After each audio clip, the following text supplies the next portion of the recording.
IQ G9 turbo. So, already ఈ మొబైల్‌నైతే చైనాలో April నెలలోనే లాంచ్ చేశారు. అయితే ఇందుట్లోనే మరో వేరియంట్‌నైతే తీసుకురాబోతున్నారు. జనవరి నెలలో అయితే తీసుకురాబోతున్నట్టుగా తెలుస్తుందనమాట. యాక్చువల్‌గా గతంలో తీసుకొచ్చిన మొబైల్ ఫోన్‌లో మనకి 6000 ఎంహెచ్ బ్యాటరీ ఉంది గదా!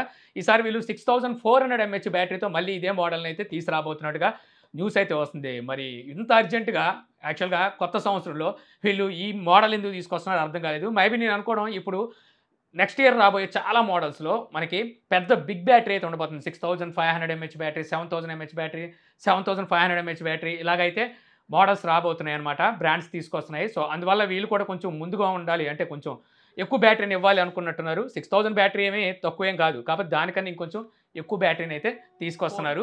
ఇక నెక్స్ట్ చూస్తే లావా ఒక కొత్త ఫోన్ అయితే మళ్ళీ లాంచ్ చేయబోతుంది. రీసెంట్‌గానే మనకి లావా ప్లస్ డియో అనుకుంటా మొబైల్ ఫోన్ అయితే లాంచ్ చేసిందిగా డ్యూయల్ డిస్‌ప్లే మొబైల్‌ని. మళ్ళీ వెంటనే ఇంకో మొబైల్‌ని అయితే తీసుకురావడానికి చూస్తుంది. ఇప్పుడు దీన్నైతే వీళ్ళు ఎక్స్‌లో అయితే టీజ్ చేస్తున్నారన్నమాట. త్వరలో అయితే ఈ మొబైల్ లాంచ్ చేయబోతున్నారు. ప్రస్తుతానికి దీనికి సంబంధించి మనకి బ్యాక్ సైడ్ ఎలా ఉంటుంది అనేది అయితే చూపిస్తున్నారు.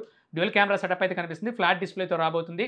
50 మెగా పిక్సెల్ మెయిన్ కెమెరా ఉండబోతున్నట్టుగా అయితే అర్థమవుతుందనమాట. అలాగే మనకి ఒక లైట్ కూడా రింగ్ లైట్ లాంటిది మనకి కెమెరా ప్లాట్‌ఫార్మ్ చుట్టూ ఏమైనా లైట్ ఇస్తున్నారేమో అనిపిస్తుంది. ఎందుకంటే మనకి ఆ షేడ్ అయితే అలా కనిపిస్తుంది. చూడాలి మరి. ఈ మొబైల్ అయితే మాత్రం మనకి అండర్ 10,000లో తీసుకొస్తారనుకుంటున్నాను. ఇక నెక్స్ట్ చూస్తే మనకి Redmi turbo 4 pro. Already Redmi turbo 4కి సంబంధించి మొన్న టెక్ న్యూస్‌లోనే మనం మాట్లాడుకున్నాం. అందులో బ్యాటరీ మనకు 7000 ఎంహెచ్ బ్యాటరీ ఉండబోతుందని చెప్పేసి. సో, ఈ మనకి రెడ్మీ టర్బో 4 ప్రోలో మాత్రం 7500 ఎంహెచ్ బ్యాటరీ అయితే ఉండబోతుందంట. స్నాప్‌డ్రాగన్ 8S ఎలైట్ ప్రాసెసర్‌తో అయితే ఈ మొబైల్ రాబోతుంది. ఇదే మొబైల్‌ని గ్లోబల్ మార్కెట్‌లో పోకో F7 పేరు మీద అయితే తీసుకురాబోతున్నారు. కాపోతే గ్లోబల్ మార్కెట్‌లో చూస్తే మాత్రం 7000 ఎంహెచ్ బ్యాటరీని తీసుకురాబోతున్నట్టుగా తెలుస్తుందనమాట. చైనాలో మాత్రమే మనకి 7500 ఎంహెచ్ బ్యాటరీ తీసుకొస్తున్నారంట. సో, చెప్పాను కదా! ఇందాక మనకి ఐక్యూ బ్యాటరీ ఎక్కువ తీసుకురావడానికి కారణం కొత్త మొబైల్ ఫోన్స్ ఎక్కువ బ్యాటరీతో రావడం అని చెప్పి. సో, ఇది కూడా ఒక కారణం అని చెప్పాలి. ఇక నెక్స్ట్ చూస్తే మనకి వన్‌ప్లస్ ఏస్ 5 ప్రో. ఈ 2 మొబైల్స్‌ని, ఈ 2 మోడల్స్‌ని సో, చైనాలో అయితే వన్‌ప్లస్ లాంచ్ చేసిందనమాట. సో, ఇందులోనే ఒక మోడల్‌ని అంటే వన్‌ప్లస్ ఏస్ 5ని మన ఇండియాలోకి వచ్చేసరికి వన్‌ప్లస్ 13 పేరు మీద జనవరి 7 తారీఖునైతే లాంచ్ చేయబోతుంది. ఇక్కడే మనకి వన్‌ప్లస్ 13 కూడా లాంచ్ చేస్తుంది. మొత్తం 2 మోడల్స్‌ని అయితే లాంచ్ చేయబోతుందనమాట. సో, చైనాలో చూస్తే మంచి ప్రైస్‌లోనే తీసుకొచ్చిందని చెప్పొచ్చు వన్‌ప్లస్.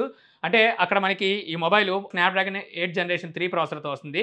స్టార్టింగ్ వేరియంట్ మీకు 12 జీబీ, 256 జీబీతో స్టార్ట్ ఉంది. దాదాపుగా రూ. 27,000 ప్రైస్ అయితే పెట్టారు. సో, మరి మన ఇండియాకి వచ్చేసరికి రూ. 35,000 దాటిచ్చేస్తారనిపిస్తుంది. చూద్దాం మరి ఎంత ప్రైస్‌లో తీసుకొస్తారో. ఇక నెక్స్ట్ చూస్తే మనకి షావోమి 15 అల్ట్రా. ఈ మొబైల్ మనకి లాంచ్ టైమ్ లైన్ అయితే బయటకొచ్చింది. అలాగే కెమెరా స్పెసిఫికేషన్స్ కూడా బయటకొచ్చినాయి అనమాట. మన ఐరన్ మ్యాన్ ఉన్నాడు కదా! సో, తనైతే ఈ కెమెరాకి సంబంధించిన స్పెసిఫికేషన్స్ అయితే తీసుకొచ్చాడు.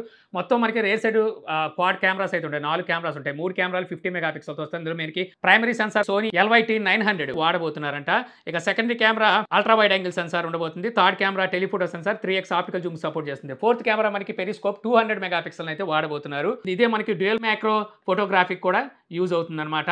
ఈ మొబైల్ ఆల్రెడీ మనకి బ్యూరో ఆఫ్ ఇండియన్ స్టాండర్డ్స్ లో కూడా స్పాట్ అయింది. ఫిబ్రవరి నెలలో ఈ మొబైల్ ని చైనాలో లాంచ్ చేస్తారని తెలుస్తుందన్నమాట. మన ఇండియాలోకి వచ్చేసరికి మేబీ మార్చి నెలలో తీసుకురావచ్చు. ఎందుకంటే గతంలో మనకి షావోమి 14 అల్ట్రాని మార్చి నెలలోనే లాంచ్ చేసింది. కాకపోతే అప్పుడు మనకి దాదాపుగా రూ. 1,00,000 ప్రైస్ అయితే పెట్టింది. ఈసారి ఇది కూడా అంతే 1,10,000 రూపాయలకైతే తీసుకెళ్తారు.